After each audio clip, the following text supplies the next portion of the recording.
하나님께서는 가정을 통해서 우리에게 어떤 복을 주셨을까요? 우리 개인적인 삶의 영역 속에서 내 경험적으로, 체험적으로 아마 여러 가지 모양으로 받은 복들이 있을 것입니다. 하지만 우리가 성경 속에 나타나 있는 몇 가지 일을 통해서 하나님께서 우리에게 이런 일을 통하여 우리 가정을 복 주시고 계시는구나. 다시 말하면 가정을 통해서 이런 복을 주고 계시는구나 하는 것을 다시 한번 확인할 수 있습니다. 제일 먼저는 하나님께서 가정을 통해서 우리들에게 자녀의 복을 주십니다.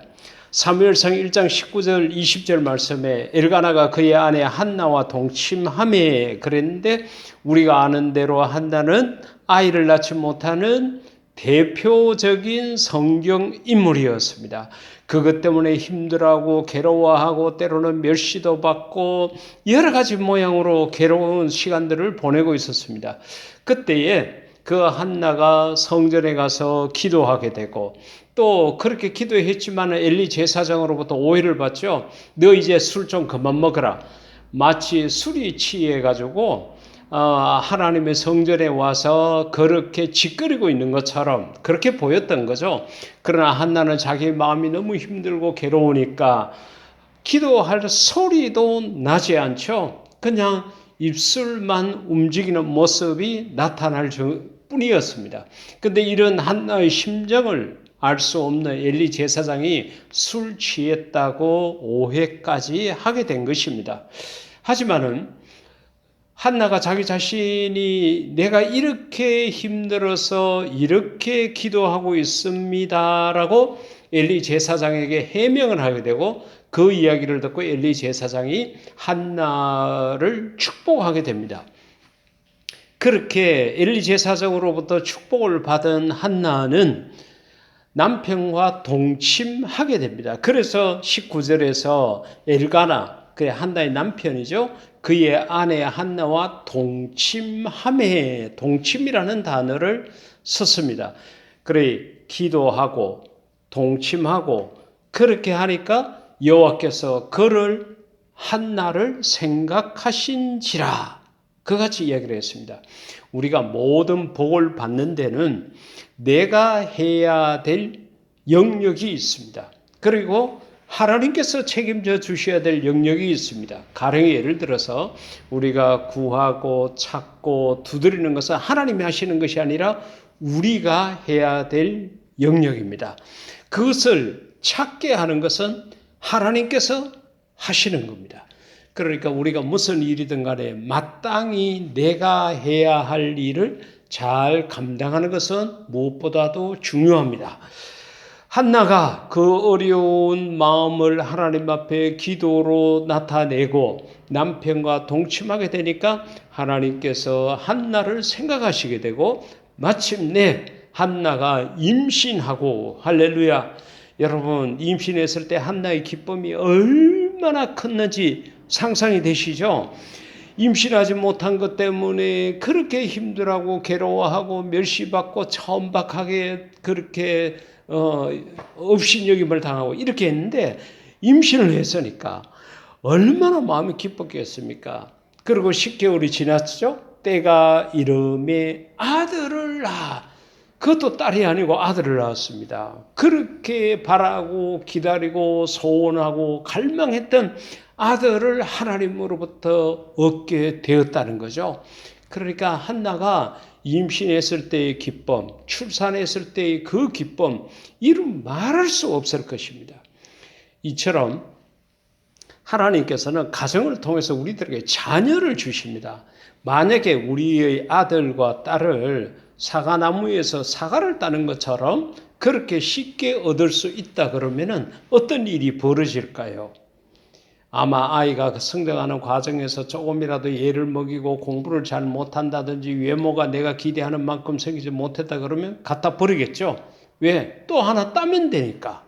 근데 하나님께서는 과일을 따듯이 자녀를 우리에게 그런 식으로 주지 아니하고 10개월 동안이라는 긴 시간 동안 뱃속에 있게 하고 태어나서도 동물들은 몇 분 만에 걷기도 하고 때로는 뜀박질까지 하지만은 사람은 수많은 세월 동안에 적어도 교육이라는 과정을 거쳐서 일어기는 것부터 일어서는 것부터 걷는 것, 뛰는 것 점차적으로 그렇게 하도록 했습니다. 그러니까 너무도 귀하고 아름다운 거죠. 너무도 많은 에너지를 그 자녀에게 쏟은 거죠. 그러니까 때로는 자녀가 애를 먹이고 그렇게 해도 내가 저것을 어떻게 해서 얻었는데 어떻게 키웠는데 이런 마음 때문에 자식을 쉽게 내버리지 못하는 거죠. 그러니까 우리가 가정을 통해서 자녀를 얻었다는 것은 너무도 감사한 복입니다. 두 번째는 하나님께서 가정을 통해서 하나님의 일을 하는 복을 주셨습니다. 이사야 58장 12절 가운데 보면은 내게서 날짜들이 오래 황폐된 곳들을 다시 세울 것이며 이스라엘이 바벨론의 포로로 붙잡혀가고 예루살렘 성은 불타고 했을 때에 주신 희망의 메시지입니다. 너는 역대에 파괴된 기초를 쌓으리니 너를 일컬어 무너진 데를 보수하는 자를 할 것이며 길을 수축하여 거할 곳이 되게 하는 자라 하리라. 그같이 이야기를 했습니다. 여기서 내게서 날 자들이, 그래, 너에게서 날 자녀들이 앞으로 예루살렘 성전을 그렇게 재건할 것이다. 그래, 가정에서 난 자녀들, 그들에게 성전을 짓는 복을 주실 거예요. 우리가 하나님의 일을 하는 것이 얼마나 큰 복입니까? 세상 사람들이 조그마한 회사 일도 우리에게 잘 맡기지 않는데 위대하고 거룩하신 그 하나님께서 정말로 하나님 이름으로 행해야 될 일들, 자, 여러분들이 성가대원입니까? 찬양하는 것도 그렇죠. 여러분들이 기도를 담당해서 기도를 드립니까? 대표 기도도 역시 하나님께 드리는 귀한 일입니다. 우리가 주의 몸된 교회의 장로, 권사, 집사, 교사, 찬양대원 여러 가지로 맡아서 하는 게 전부 다 하나님의 일입니다. 이것이 얼마나 감사한 일인가 하는 것을 알아야 합니다. 열왕기상 8장 19절 가운데 보면 다윗이 성전 짓기를 원했습니다.